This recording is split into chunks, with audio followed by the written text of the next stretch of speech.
À 2 ans de la présidentielle, Moustapha Mbacké, leader du parti Nasrou, nouvelle alternative pour la solidarité, le rassemblement et l'unité, déclare sa candidature à la prochaine présidentielle. Il écarte en outre tout compagnonnage avec le régime en place. Nasrou a tenu son congrès d'investiture ce dimanche. Si les élections devaient se tenir demain, nous sommes prêts pour y aller, pour y participer.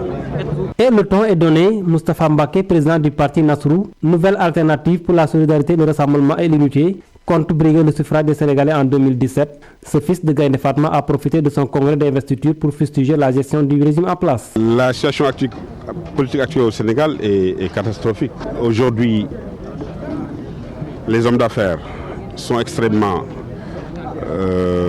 indécis par rapport à leur investissement pour le pays. Le chômage endémique est toujours là. Les jeunes cherchent de l'emploi. Les femmes, même chose. Si vous allez au fin fond du Sénégal, vous verrez bien que les gens sont extrêmement fatigués. Pour l'heure, il ne compte pas décliner sa feuille de route, mais néanmoins, il fait quelques propositions. L'autoroute Ila-Touba à hauteur de 410 milliards. N'est-ce pas? 2 fois 2 voies, je pense. Aujourd'hui, je peux apporter la réalisation de cette autoroute et de surcroît faire le tronçon chemin de fer Thiès-Touba pour le même montant, sans pour autant que l'autoroute soit une autoroute à péage. L'enjeu tourne autour de 3 axes: la défense, l'énergie et la mondialisation. Moustapha Mbacké n'écarte pas de s'aligner avec certains partis de l'opposition tels que le Parti démocratique sénégalais. Nous sommes prêts à aller en coalition avec le Parti démocratique sénégalais, pourvu que Moustapha Mbacké, le candidat de Nasrou, soit le candidat.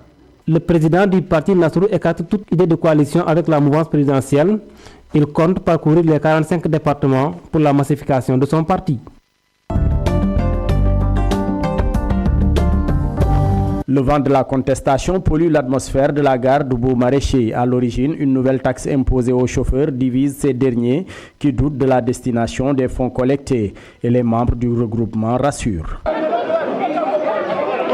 À l'origine de ce nouveau mécontentement, le versement d'une somme imposée à tous les chauffeurs inscrits à la gare des Beaux-Maraîchers de Dakar. Ce qui se passe est très simple.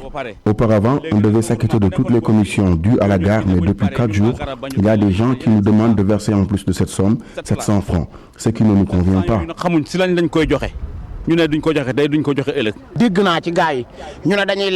Regroupement 2500. Nous, chauffeurs du Fouta, on nous exige de verser 2500 francs. À défaut de cela, il ne nous est pas permis de prendre des clients. Mais c'est absurde, je suis allé voir les responsables de la gare. Ils m'ont vraiment rassuré.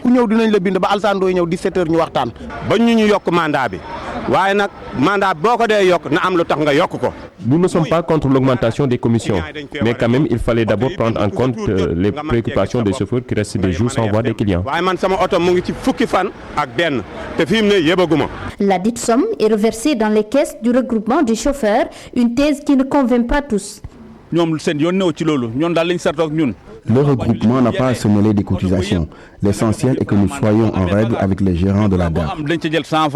Regroupement bi lañ wax ni fa la jëm yaay dégg regroupement bi nak bañu ñu ko joxe ñun wa Tableau Fouta. Il est dit que c'est le regroupement des chauffeurs qui encaisse les versements. Mais ce soit déjà regroupement doit d'abord régler au plus vite le problème des garages clandestins qui nous ruinent tous. Lim nga xamné amatuma luma lek sax ñu na ma da ngay joxe 2500 koku mom mënul nek. Pour ces chauffeurs, les instances de cette association doivent être revues pour plus de légitimité. Waay regroupement bi bo gisé gone yi ciow Le regroupement n'a pas encore répondu aux préoccupations des chauffeurs. Et pourtant, depuis le garage des pompiers, des sommes sont versées.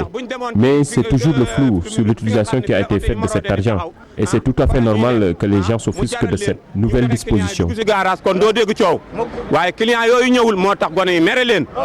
Des membres du regroupement des chauffeurs trouvés à la gare des Beaux-Maraîchers n'ont pas voulu se prononcer devant la caméra, mais ils tiennent à préciser que toutes les sommes cotisées sont destinées à des actions sociales.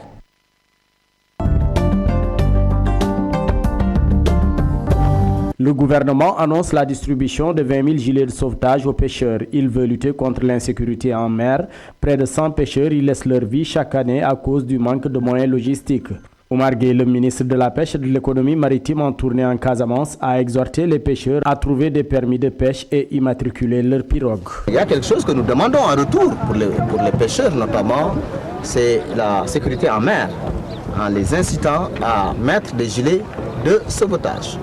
Nous travaillons sur un programme de 20 000 gilets qui pourrait même être dépassé et ces gilets seront à la disposition des pêcheurs.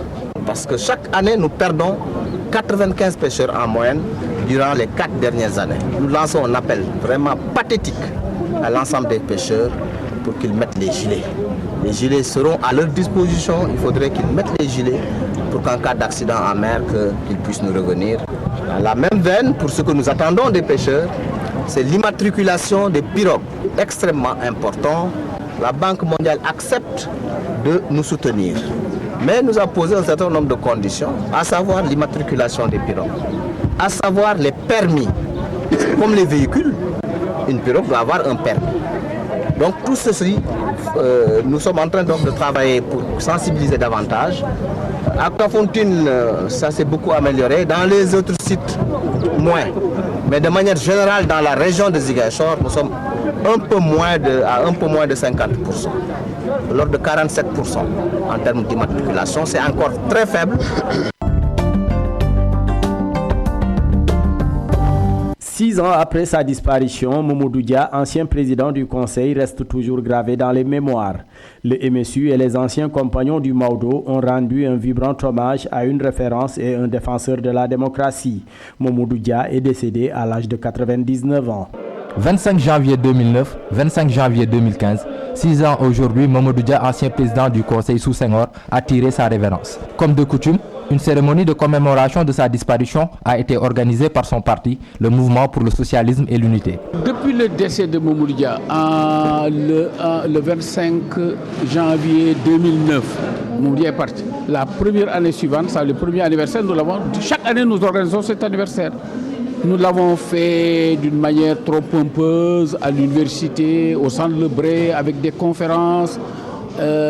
Mais en fin de compte, on s'est rendu compte que ce n'était pas sa volonté pour le jour de son anniversaire de décès. Il voulait surtout qu'on prie pour lui, et qu'on prie pour sa famille, et qu'on prie pour son pays.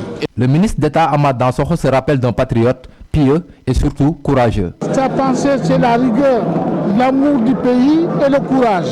Le jour qu'on m'a sollicité pour rentrer au gouvernement, j'ai été le voir avec Almami Fall. Tenez bien ce qu'il m'a dit. Je te conseille 2 choses dont tu dois te méfier. C'est le pouvoir et l'argent. Massène, coordinateur du parti, et ses camarades disent perpétuer le legs de leur mentor. Mais nous ne croyons, on n'a même pas changé d'un iota le programme que Diaba avait élaboré avec le MDP. Un iota, on ne l'a pas changé. Nous sommes des autogestionnaires comme Diallo l'avait voulu. Et nous sommes des patriotes et nous luttons pour l'unité dans notre pays. L'ancien président du Conseil a fortement marqué l'histoire politique du Sénégal. En 1962, après avoir procédé à un remaniement du gouvernement pour coopter ses partisans, ses relations avec Léopold Sédar Senghor, président d'alors, se détériorent. Il sera condamné à perpétuité avant d'être gracié en 1974. Mamadou Dia est décédé à l'âge de 99 ans.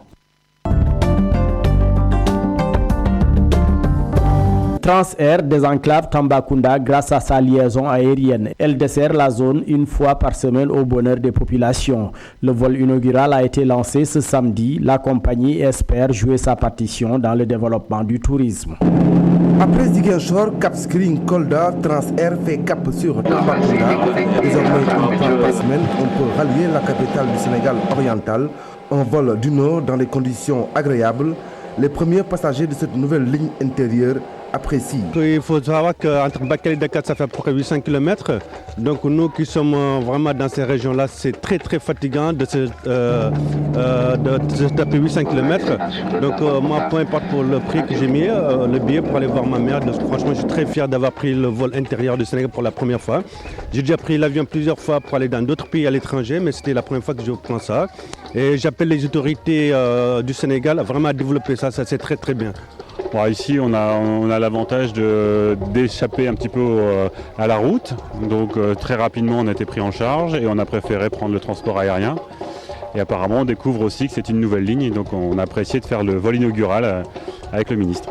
Une liaison aérienne qui a pour objectif de désenclaver Tambacounda, de booster le secteur touristique, mais plus largement de promouvoir la culture de l'avion chez les Sénégalais. On gagne quand même 5 à 6 heures de route, donc nettement appréciable pour les touristes. Et surtout, je sais qu'il c'est un secteur ou une région il y a beaucoup de chasseurs qui viennent ici. Donc je pense que ça permettra d'augmenter un petit peu le tourisme local.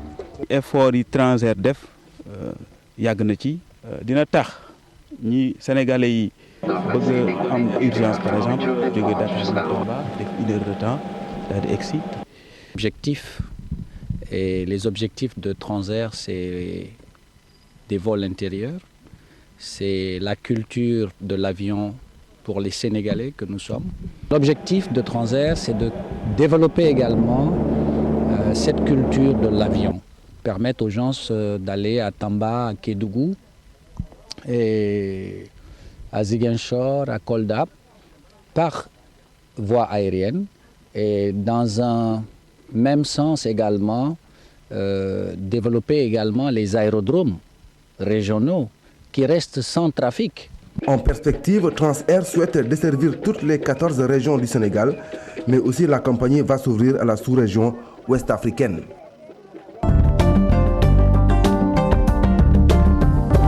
En sport, 2 équipes de la poule A sont tombées, 2 autres poursuivent leur chemin.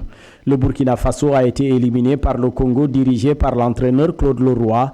Au même moment, la Guinée équatoriale, pays organisateur, vient à bout du Gabon. Le score s'est soldé par 2-0, des victoires qui ouvrent les portes des quarts de finale aux 2 équipes sorties victorieuses. Avant le coup d'envoi des 2 matchs, aucune des équipes n'avait son ticket de qualification pour les quarts de finale.